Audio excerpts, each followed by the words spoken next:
আজকে সোমবার, আজকে মঙ্গলবার, আজকে বুধবার, আজকে রবিবার, এটা ইংরেজিতে কি হবে? আমরা এই যে বললাম আজকে রবিবার, আজকে রবিবার, এটা বাংলায় বললাম, এটা আমাদের মাতৃভাষায় বললাম, আমাদের মাদার টাঙে বললাম, এটা ইংলিশে আমরা কি বলবো? টুডে ইজ মানডে, না মানডে ইজ টুডে, না কি হবে? আমরা দেখেছি অনেকে এই সেন্টেন্সটা, এই যে ইংরেজি যে অনুবাদ, বাংলা থেকে ইংরেজিতে যে আমরা অনুবাদ করে অনেকেই এটা ভুল বলে। অনেকেই বলে today is Monday, today is Tuesday, today is Sunday, today is Wednesday, অনেকেই বলে। কিন্তু বন্ধুরা এটা ভুল, এটা পুয়ার টাইপ অফ ইংলিশ।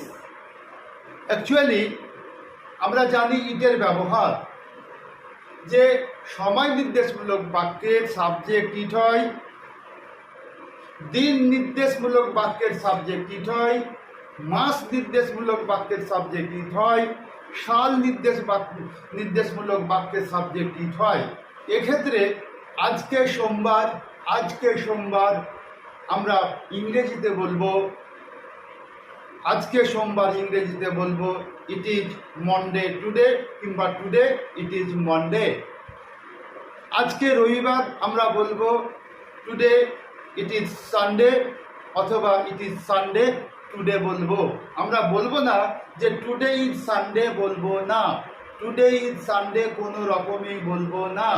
আমরা বলবো ইট ইজ সানডে টুডে, অথবা টুডে ইট ইজ সানডে। তাহলে বন্ধুরা আমরা খুব সুন্দরভাবে পেয়ে গেলাম যে সাল, মাস, দিন, সময় নির্দেশমূলক বাক্যের সাবজেক্ট সর্বদা ইট হয়। আর আমরা যদি ইটকে ব্যবহার না করে সরাসরি যদি বলি টুডে ইজ সানডে, তাহলে ইটের ব্যবহারটা কিন্তু লুপ্ত হয়ে যায়। গ্রামার বলছে, বেসিক ইংলিশ গ্রামার বলছে যে না, দিন নির্দেশমূলক বাক্যের সাবজেক্ট ইট হবে। অর্থাৎ আজকে সোমবার, টুডে ইট ইজ মানডে, অথবা ইট ইজ মানডে টুডে বলবো। আমরা বলবো না যে টুডে ইজ মানডে, বলবো না, এটা ইনকারেক্ট হয়ে যাবে বন্ধুরা। ধন্যবাদ।